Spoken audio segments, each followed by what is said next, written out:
एक था intrinsic semiconductor, याद है? इंट्रिंसिक सेमीकंडक्टर में चार्ज कैरियर्स के जो नंबर आ रहे थे, याद है कितना आ रहा था? 10⁻16 पर मीटर क्यूब में आ रहे थे, याद है? इतना आ रहा था। जनरली रूम टेम्परेचर पर 10⁻16 पर मीटर क्यूब में चार्ज कैरियर्स मिल रहे थे हमें। अब मैं एक और बात कर रहा हूँ एक्सट्रिंसिक में। एक्सट्रिंसिक में कितना फायदा हुआ, एक्सट्रिंसिक बनाने का कुछ फायदा हो रहा है कि नहीं हो रहा है, उसको जरा ध्यान से देखेंगे कि एक्सट्रिंसिक बनाने से हमें कुछ फायदा हो रहा है। देखो जरा ध्यान से, कंडक्टर में क्या आ रहा था? कंडक्टर में 1 मीटर क्यूब में कितने एटम आते हैं? 10⁻ ऑलमोस्ट 28 के 10⁻28 एटम आते हैं। और कंडक्टर में, हर एक कंडक्टर में एक एटम में एक फ्री इलेक्ट्रॉन होता है। तो कितना एटम है टोटल? 10⁻28 एटम है। अब बताओ फ्री इलेक्ट्रॉन कितने हो गए इसके पास? 10⁻28 हो गए।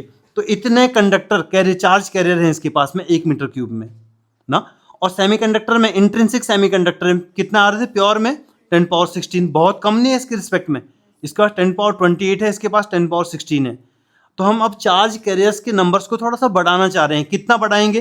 तो देखो कैसे बढ़ाएंगे। तो हमने पढ़ा था एक्सट्रिंसिक बना करके, और एक्सट्रिंसिक कितना बोला था उसने, क्या लिमिट थी याद है? एक्सट्रिंसिक में कैसे बना रहे थे हम लोग? 10⁻6 में, मतलब 10 लाख में एक इम्प्योरिटी मिलानी है। 10 लाख सिलिकॉन एटम हो गए, उसमें एक इम्प्योरिटी मिलानी है। क्या ये बात क्लियर है?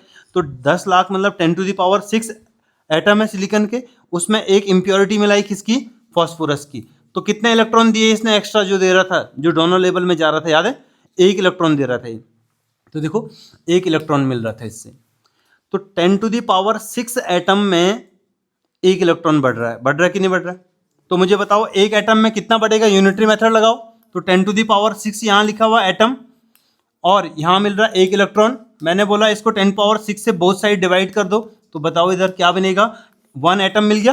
तो 1 एटम में कितने इलेक्ट्रॉन मिल रहे हैं? 1 एटम में मिल रहे हैं हमें कितने इलेक्ट्रॉन? 10⁻6 बोल सकते हैं इसको। क्लियर? अगर आपको पता है कि 1 एटम में इतने मिल रहे हैं, तो इसमें बताओ कितने, सेमीकंडक्टर में भी इतने एटम आ रहे होंगे।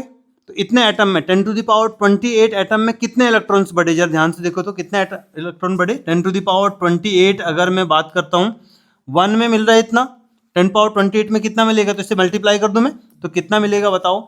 10⁻6 इंटू 10⁻, कितना? 28। बताओ सॉल्व करके कितना मिल जाएगा? क्या 22 मिल जाएगा? देखो इतने नंबर्स नहीं बढ़ गए। देखो पर मीटर क्यूब में देखा जाए तो इतने फ्री इलेक्ट्रॉन्स मिल गए मुझे। पहले कितने थे? 10⁻16। तो इंट्रिंसिक में पहले 10⁻16 मिल रहे थे, अब कितने मिल गए एक्सट्रिंसिक में? 10⁻22। बढ़े कि नहीं बढ़े? तो नंबर ऑफ चार्ज कैरियर बढ़ रहे हैं एक्सट्रिंसिक में, इसलिए हम लोग एक्सट्रिंसिक बना रहे हैं। क्या ये बात समझ में आ गया? अभी चार्ज कैरियर बढ़े हुए चाहिए कि नहीं चाहिए हमें, तो इसलिए हम लोग एक्सट्रिंसिक बना रहे हैं। ये समझ में आया? बस ये था इसके